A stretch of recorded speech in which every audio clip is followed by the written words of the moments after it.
Yeah, package from China.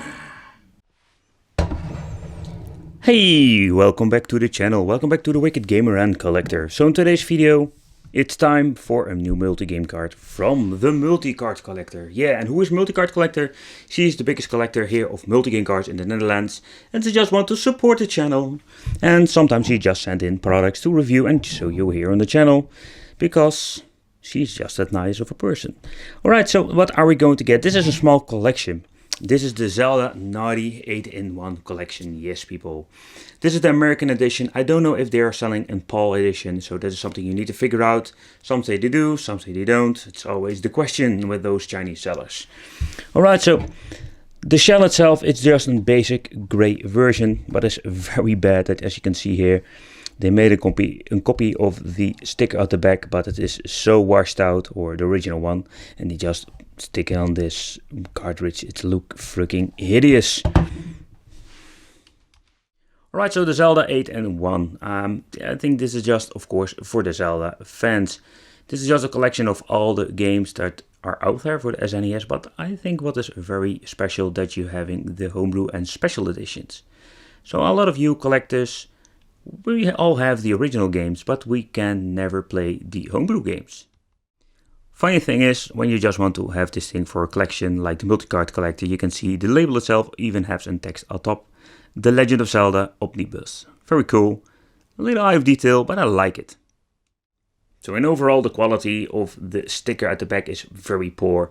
And the quality of the casing is not the best I have seen. Because if you look at some of these cartridges that I've reviewed, you can see that even when it's a reproduction or multi-game card, they have this very thick plastic and gives a little bit of the, let's say, Nintendo feel. And even normally when you're having these metal screws at the bottom, they didn't use it. They are just all plastic. And it's fake. Alright, so let's boot up the multi-game card and let's see what we're going to get.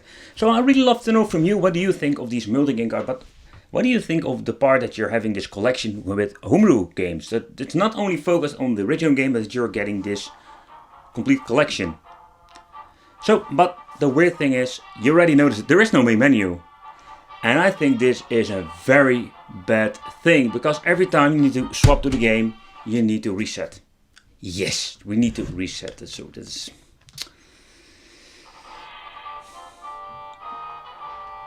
Alright, let's see.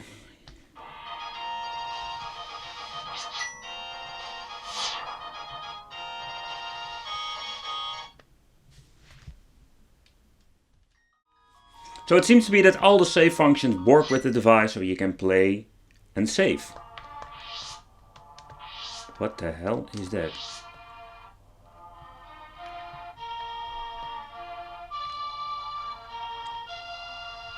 No, I don't want to talk to you. Go away.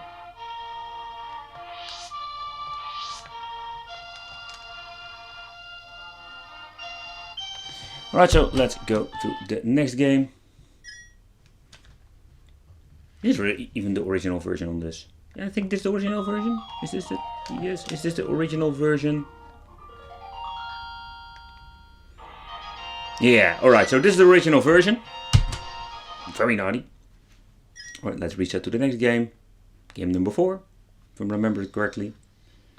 I did watch or did notice some other homebrew games before making the video.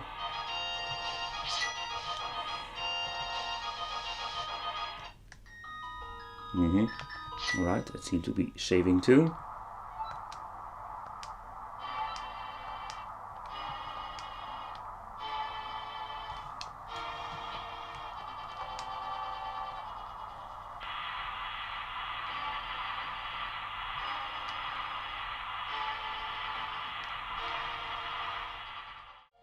Alright, next game. Let's see what is this.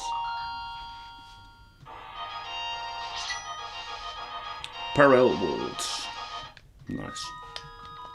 Alright, so this one hasn't been played. So this is a reason I want to reboot. So normally I had this multi-game card that share the same save position. So fun fact that you're saving, let's say, position 1, it saves for every. So it used up this save function. But all the games have their separate save function. Just wanted to know for sure.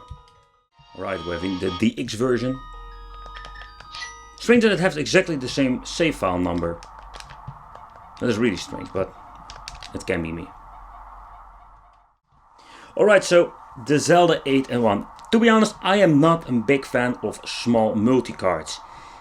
So alright, I give this thing the benefit of the doubt simply because this thing has homebrew games. I love homebrew games, so it would be a great collection.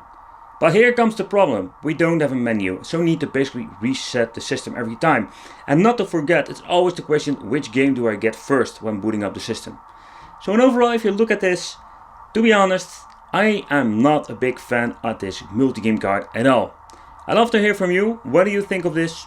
Don't forget to subscribe to the channel, hit the little bell and become one of the Wicked family. And don't miss out any more Wicked videos. It would be great to see you in the next one.